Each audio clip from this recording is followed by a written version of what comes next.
શ્રીજી એટલે આનંદ, શ્રીજી એટલે રસ, શ્રીજી એટલે કૃષ્ણ. અને જે સદાનંદ છે એ જ કૃષ્ણ છે. દુનિયાનો દરેક માણસ કૃષ્ણને જ તો શોધે છે. કયા વ્યક્તિને પોતાના જીવનમાં દુઃખ જોઈએ છે? અરે કોઈ સુસાઇડ પણ કરતો મરી જવું તો સુખી થઈ ગયું, છેલ્લે તો સુખ જ જોઈએ છે. કોણ દુઃખ પામવા ઈચ્છે છે? દરેકને સુખથી જ લગાવ છે. આપણને કોઈ વસ્તુ કે વ્યક્તિથી લગાવ નથી હોતો.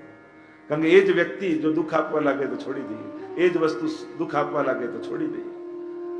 જ્યાં સુધી સુખ આપે છે ત્યાં સુધી જ લગાવ છે. સુખની શોધ એક અજ્ઞાનતામાં કૃષ્ણની શોધ છે.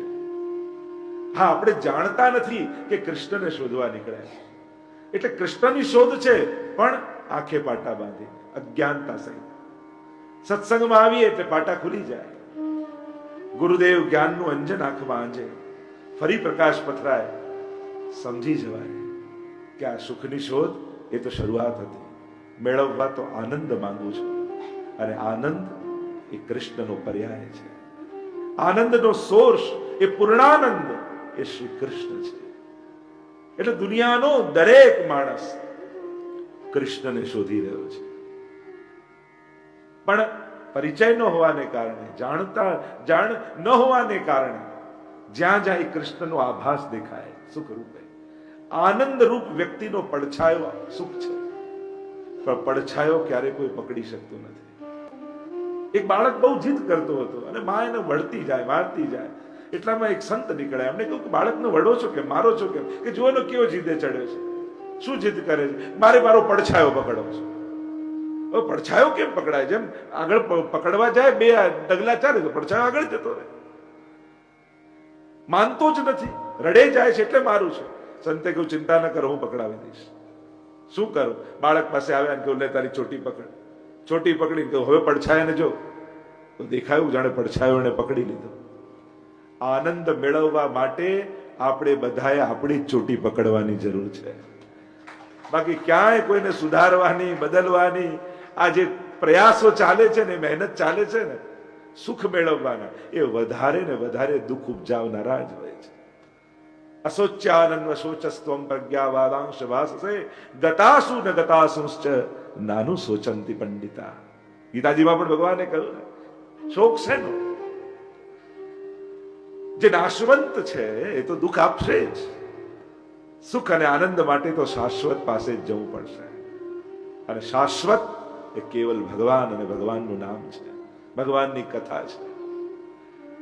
ભાગવતની કથા એ કોઈ કેવલ પરીક્ષિત માટે થોડી છે. ગીતાજી એ કેવલ કોઈ અર્જુન માટે થોડી છે. એ તો નિમિત્ત છે. કારણ કે એ વૃત્તિઓ તો માનવ માત્રની અંદર છે. શ્રાપ તો દરેકને લાગેલો છે. 7 દિવસમાં જ બધાનું મૃત્યુ છે. સોમથી રવિ સિવાય 8મો દિવસ મળે છે કોને? શોક તો દરેકના જીવનમાં કોઈ ને કોઈ પ્રકારે આવે જ છે જ, રહેવાના જ છે. મુક્ત કેમ થવું? કેવલ ભગવાન જ મુક્ત કરનારા છે. પ્રભુનું શરણું જ. અને પણ આ કોરોના કાળમાં તો ઘણું સમજાઈ ગયું. જે પોતાને બહુ સામર્થ્યવાન સમજતા હતા, બહુ બેંકમાં પડ્યા છે, બહુ મોટું ફ્રેન્ડ સર્કલ છે, એ ફ્રેન્ડ સર્કલને એમણે જ મેસેજ કરવા પડ્યા, હું પોઝિટિવ છું, આવતા નહીં, મળતા નહીં. આપણે જ કહેવું પડે. મૂળ વાત એ છે, અસમર્થતાનું જ્ઞાન એ પણ ભક્તિ માર્ગમાં નિતાંત આવશ્યક છે. જ્યાં સુધી માણસ પોતાને સમર્થ માનતો રહે ને ત્યાં સુધી શરણાગત નથી થઈ શકતો. એટલે ઘણી વાર ભગવાન સાધનો ખેંચી લે, સામર્થ્ય ખેંચી લે, નજીકના વ્યક્તિઓને ખેંચી લે. એને દુખી કરવામાં રસ નથી, એને આપણી અસમર્થતાનું જ્ઞાન કરાવવામાં રસ છે. કારણ કે આ સામર્થ્યનું ભાન એ કેવલ ને કેવલ પતન કરનારું જ છે. અને આ અસમર્થતાનું જ્ઞાન એ જ કલ્યાણ કરનારું છે, એ જ ઉદ્ધારક છે. પ્રભુ સર્વ સમર્થો હિ તતો નિશ્ચિતતામ વ્રજે. મહાપ્રભુજીનું આ મહાવાક્ય, સર્વ સમર્થ કોઈ હોય તો એ કેવલ ને કેવલ ઠાકોરજી છે. પણ એ ક્યારે સમજાય? જ્યારે પોતાની અસમર્થતાનું જ્ઞાન થાય. ભગવાનનો થયા પછી પણ જો માણસ ભયભીત રહે તો માનજો હજી ભગવાનના થયા જ નથી. ભગવાનના થયા પછી ભગવાન સિવાય ક્યાંય કોઈ ભગવાનનો બી ભય નહીં, એનો આદર, પણ સંસાર પ્રત્યે તો નિર્ભય જ થઈ જવાય છે. ડર એનો હોય જેની પાસે જતા રહેવાની બીક હોય. સંસારની બીક આપણી કઈ છે? ડર કયો છે? જતું રહેશે તો આ મારા પ્રમાણે નહીં ચાલે તો, આ જે ભય છે. સત્સંગ તમને નિર્ભય બનાવી દે. સત્સંગના અનેક ફળ આપણે ત્યાં કયા છે. સત્સંગ જો ઘણીવાર આપણે એમ કહીએ હવે તો નાક સુધી પાણી આવી ગયું છે, પણ નાક સુધી પાણી આવે એના કરતા જો આંખ સુધી પાણી આવી જાય ને તો માણસ તરી જાય. આ સંસાર તો નાક સુધી આવેલું પાણી છે, પણ ભક્તિ એ તો આંખ સુધી આવેલું પાણી છે. સત્સંગ આવે જીવનમાં એટલે સૌથી પહેલા આંખમાં શરમ આવે. એની આંખમાં નાજુકતા હોય, નિર્મળતા હોય, શર્મ હોય. હા, કોન્ફિડન્ટ હોય માણસ, પણ એક વિવેકપૂર્વકની એની દ્રષ્ટિ હોય. એની આંખોમાં આદર હોય, એની આંખોમાં ભાવ હોય, એની આંખોમાં શ્રદ્ધા હોય, કરુણા હોય. આ સત્સંગનું પહેલું લક્ષણ. આંખમાં શર્મ. એના જીવનમાં વિવેકનો ઉદય થઈ જાય ને એટલે સહજમાં એની આંખમાં શર્મ આવી જાય. અને શર્મ એટલે પેલું લૌકિક શર્મ નહીં, પણ એક વિવેક, એક કરુણા, અને એક કરુણા સભર નેત્રોથી દુનિયાને જુએ છે. એ માપતોલ કરવા માટે દુનિયા નથી જોતા, આપણે જજ કરવા દુનિયાને જોઈએ. આ સારો છે, આ ખરાબ છે, આને આમ ના કરવું જોઈએ, આમ આમ ન કરવું જોઈએ. જોઈને સીધું જજ કરવા લાગે. ના, આ કરુણા સાથે જુએ છે. આંખમાં શરમ આવે, કાનમાં શ્રવણ આવે. શું સાંભળવું ને શું ન સાંભળવું. જો દુનિયામાં બધા શાસ્ત્રોનું જ્ઞાન ન રહે, બે વાત શીખી જાઓ, ક્યાં હા પાડવી અને ક્યાં ના પાડવી. બસ આટલું આવડી જાય તો બધા શાસ્ત્રોનો સાર આવી જાય. બસ આ બે વસ્તુ હા પાડતા ને ના પાડતા નથી શીખતા. ખોટી જગ્યાએ હા નીકળી જાય છે અને સારી જગ્યાએ ના નીકળાય છે. કારણ કે માણસને સુખ દેખાય છે, એનું હિત દેખાતું નથી, એનું હિત સમજાતું નથી. હાથમાં આવેલી દરેક વસ્તુ લાભકારક અને ફાયદાકારક જ છે એવું જરૂરી નથી હોતું. ઘણી વાર આપણા જ જીવનનું પતન કરે એવું પકડી લઈએ. હાથમાં આવે એટલે આપણને એમ થયું લાભ. અરે ના, દરેક મળેલી વસ્તુ લાભ નથી હોતી. ઘણી વાર તો મેળવેલી વસ્તુ જીવનમાં સૌથી મોટું નુકસાન કરનારું હોય છે. એટલે મળ્યું એ લાભ એ માનવું યોગ્ય નથી. કાનમાં શ્રવણ, શું સાંભળવું, શું ન સાંભળવું. નિંદાનું શ્રવણ એ પાપની શરૂઆત છે. કોઈની બુરાઈ સાંભળવાની ઈચ્છા થવી. હું તો હંમેશા એમ કહું, સત્સંગ પણ નિંદાની જેમ સાંભળો. નિંદામાં આપણને કેવો રસ હોય, હે પછી શું થયું, હે પછી શું થયું, કેવો ઇન્ટરેસ્ટ આપણને હોય છે સાંભળવા. આ રીતે જો કથા સાંભળીએ તો તરી ન જવાય. ક્યાંય આપણે કોઈ સાધન આકાશમાંથી ઉતારવાની જરૂર નથી. આપણી ભીતર જ નાના નાના ફેરફાર કરી કેટલી મોટી ક્રાંતિ કરી શકીએ. હું તો ઘણી વાર કહું, તમારે કરોડોમાં એક થવું છે. કોઈને એમ લાગે કે લાખોમાં એક થવું, કરોડોમાં એક થવું એટલે મહેનત કરી હોશિયારીથી ક્યાં કોઈ ઊંચા પદ ઉપર જઈને બેસવું, કોઈ મોટી સત્તા પર બેસવું તો કરોડ. ના, તમારો ક્રોધ છોડી દો, કરોડોમાં એક થઈ જશો. કરોડો લોકોનો છૂટતો નથી. તમારી ઈર્ષા છોડી દો, કરોડોમાં એક થઈ જશો. કરોડો લોકોની છૂટતી નથી. તમારો દ્વેષ છોડી દો, લાખોમાં એક થઈ જશો. લાખો લોકોનો છૂટતો નથી. વિશેષ બનવા માટે કોઈ વિશેષ સ્થાને પહોંચવાની જરૂર નથી હોતી. નાના નાના માણસના અંદરના પરિવર્તનો માણસમાં કેટલું મોટું સર્જન કરતા હોય છે. અને સત્સંગ સર્જન કરે છે. એક વ્યક્તિ મૂર્તિ બનાવતો હતો, એટલું સુંદર બનાવ્યું ને પૂછ્યું કે આટલી સુંદર મૂર્તિ, કે મેં મૂર્તિ નથી બનાવી, એ તો પથ્થરની અંદર હતી જ, મેં તો વધારાના પથ્થરો કાઢી નાખ્યા છે. એમ આપણી અંદર જ સુરદાસ છે, આપણી અંદર જ કુંભનદાસ છે, આપણી અંદર જ દમલાજી છે, આપણી અંદર જ કૃષ્ણદાસ મેઘન છે. હું તો સત્સંગ દ્વારા તમારા વધારાના પથ્થરો કાઢવા આવ્યો છું. મૂર્તિ તો અંદર છે જ. સ્વયં મહાપ્રભુજી કહી ગયા છે, મારે કહેવાની જરૂર નથી. પુષ્ટિ કાયેન નિશ્ચય.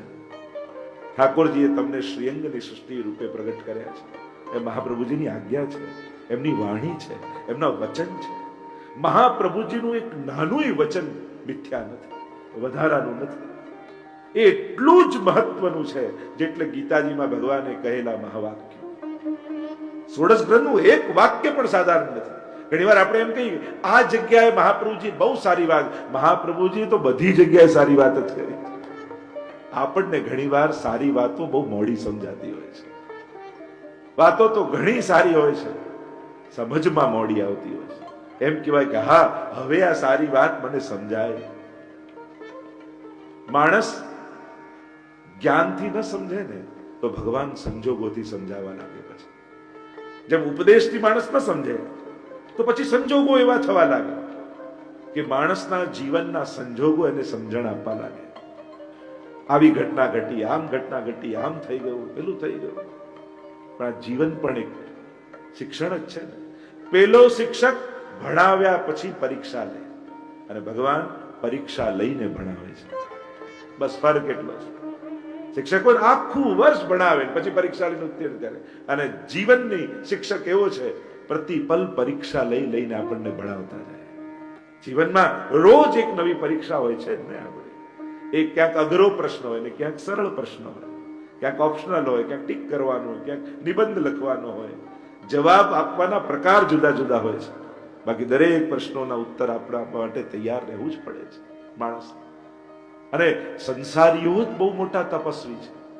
સંન્યાસીઓ તો જેટલા જોઈતા હતા દુનિયામાં થઈ ગયા છે. હવે વધારે સંન્યાસીઓની જરૂર નથી. હવે તો સારા સંસારીઓની જરૂર છે. સારો પિતા કેવો હોય, સારી માતા કેવી હોય, સારો ભાઈ કેવો હોય, સારી પત્ની કેવી હોય. આદર્શ સંસારીઓની આજના સમયમાં વધારે જરૂર છે કે જે સમાજને સારી પ્રેરણા આપી શકે, સ્વસ્થ જીવન જીવવા માટે પ્રેરિત કરી શકે.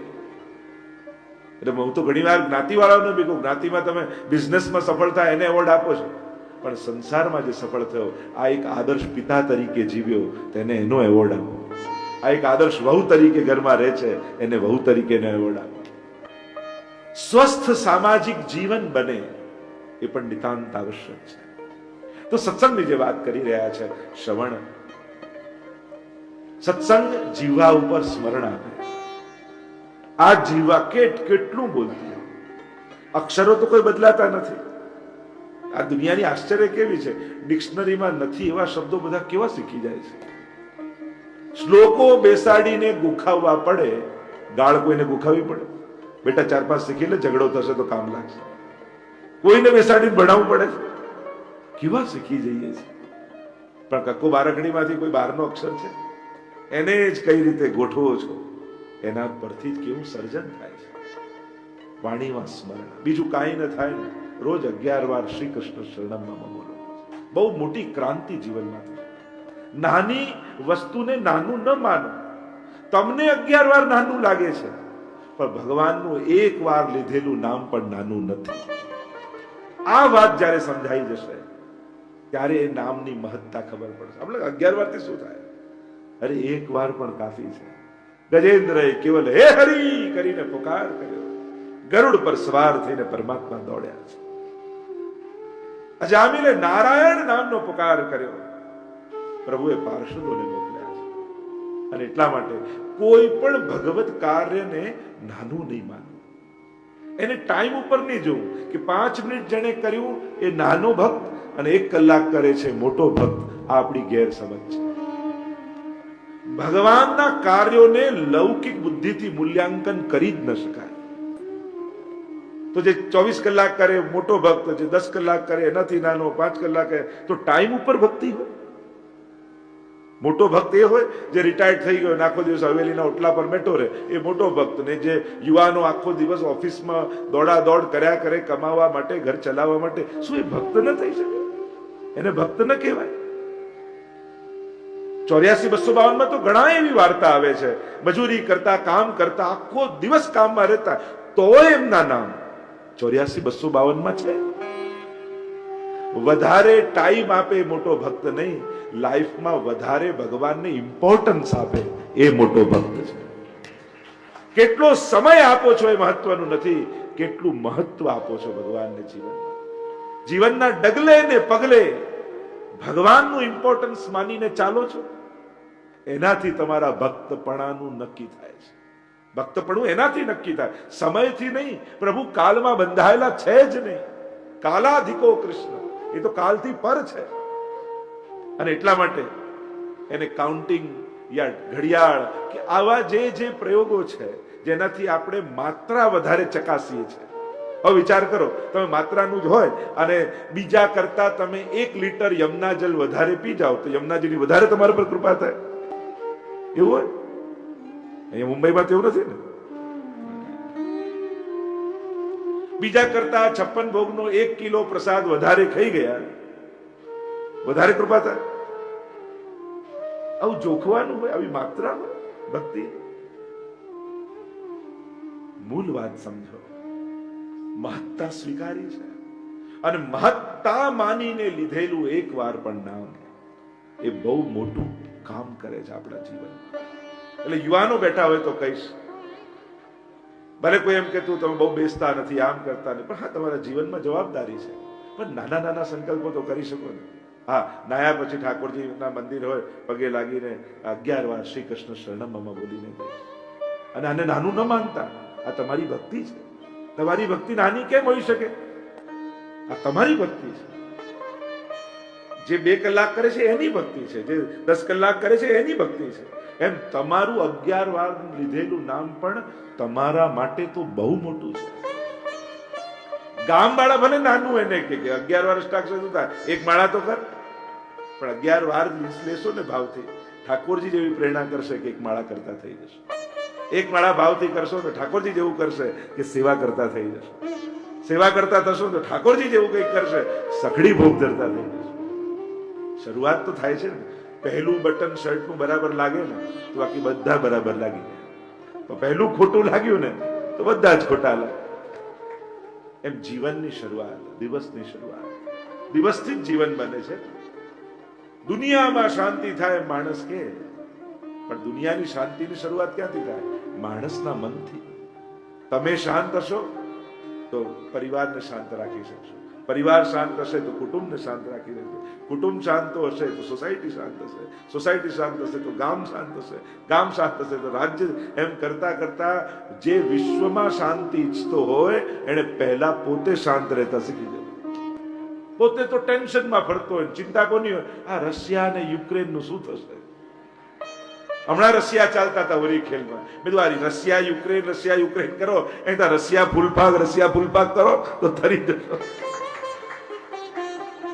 મૂળ વાત એ છે, હા, ક્યાંય બી શાંતિ હોવી જોઈએ, સમજણની જરૂર છે દુનિયા. પણ અજ્ઞાની વ્યક્તિ બીજાને જ્ઞાન કઈ રીતે આપી શકે? અશાંતસ્ય કુતઃ સુખમ. પોતે અશાંત વ્યક્તિ બીજાને શાંત કેમ કરી શકશે? એ બીજાના જીવનમાં આપણા શાંતિ જ લાવશે. આ દુઃખી લોકોએ દુનિયાને દુઃખી કરી છે. એમ થાય હું સુખી નથી, બીજાને શેનો થવા દો?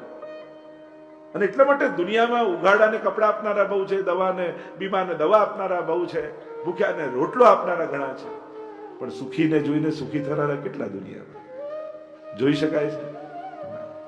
આપણે કોઈનું સુખ નથી જોયું. ગમે તેટલી ફિલોસોફી જાણતો હોય ને માણસ, પણ સગો ભાઈ આપણા કરતા વધારે સુખી થઈ જાય, પાડોશી આપણા કરતા વધારે સુખી થઈ જાય, કોઈ ઓળખીતો વ્યક્તિ આપણા કરતા સુખી થઈ જાય. ખબર છે કઈ રીતે સુખી થયા છે. આ તો તું કર ને, તને ખબર છે. આપણે એના ખોટી રીતે સુખી થયા એના કારણો ગોતી લાવી આપણી અસફળતાને આપણે એને સેટિસ્ફાય કરવાની કોશિશ કરી. મોકા તો તારે જોઈતા હતા પણ તને અવસર ન મળ્યો. અવસર તો તારે પણ આવ્યા પણ તારી અંદર સાહસ નહોતું એટલે તું ન કરી શકી. અસફળતાના કારણો હોય છે. એક વસ્તુ યાદ રાખો, ભોળાનો ભગવાન હોય, મૂર્ખાનો ભગવાન ના હોય. ક્યાંય તમે એમ જાણ્યું મૂર્ખાનો તો ભગવાન હોય, ભોળાનો ભગવાન હોય એમ કહ્યું છે. અને એટલા માટે આપણી મૂર્ખતાને કારણે કોઈની વિદ્વત્તા, કોઈની સફળતા, એના માટે ત્રીજો દ્વેષ ન કરો. વાણીમાં સ્મરણ આપશે સત્સંગ. ભગવત નામ લેવાની ઈચ્છા તમને થશે. માણસને જમાડવા, આપણે બાળકને કેટલી કોશિશ કરી, ખાઈ લે બેટા, ખાઈ લે. ખવડાવવાની બહુ કોશિશ ન કરો, એને ભૂખ લાગે એવું કંઈક કરો. ભૂખ લાગશે ને પછી તમારે ખવડાવવું નહીં પડે, રસોડાના ડબ્બા ખોલીને પોતે ખાઈ લેશે. આપણે બધા જ્ઞાન મેળવવાની કોશિશ જે લાગ્યા છે, આ જાણી લઉં, પેલું કરી લો, આ મૂળ વાત છે ભગવાન મેળવવાની ભૂખ છે. પ્રભુ વિશે જાણવાની ભૂખ છે, ભક્તિ કરવાની ભૂખ છે. બસ એ ભૂખ, અમારું કામ તો તમને ભૂખ લગાડવાનું છે. ભગવાન મેળવવાની ભૂખ જાગશે ને, ગ્રંથો તો તમે ગોતીને વાંચી લેશો. બધું જ અવેલેબલ છે અત્યારે. વાંચવાની ઈચ્છા નથી, ખોલવાની ઈચ્છા નથી. બાકી શું અત્યારે અવેલેબલ બતાવો. તમારા મોબાઈલમાં હું તમને બધા ગ્રંથો, 18 પુરાણ, 4 વેદ, 16 ગ્રંથ, તત્વાદીપ, સુબોધનિધિ બધું તમારા મોબાઈલમાં કાઢીને તમને બતાવી દઉં. નહીં તો ઘણા લોકો એવા મળે, ગોતતા જ રહે, આ પુસ્તક ક્યાં મળે, આ મળે, બધું મળી જાય શું કરશો. નહીં તો ઘણા એવા મળે, એવું તે ક્યાં લખ્યું છે, તેને પૂછવું પડે તે શું વાંચ્યું. પાછા લોકો પોતાના કામના લોજિકને એવું સાબિત કરે, ક્યાં આવું બધું લખ્યું છે, બધે લખ્યું છે, તે નથી વાંચ્યું. એટલે જેને ગ્રંથો વાંચ્યા ના હોય ને એને આવું ક્યારે બોલવું નહીં, આવું બધું તમે કોઈ બધું ક્યાં લખ્યું છે, બધે લખેલું છે, આપણે નથી વાંચ્યું.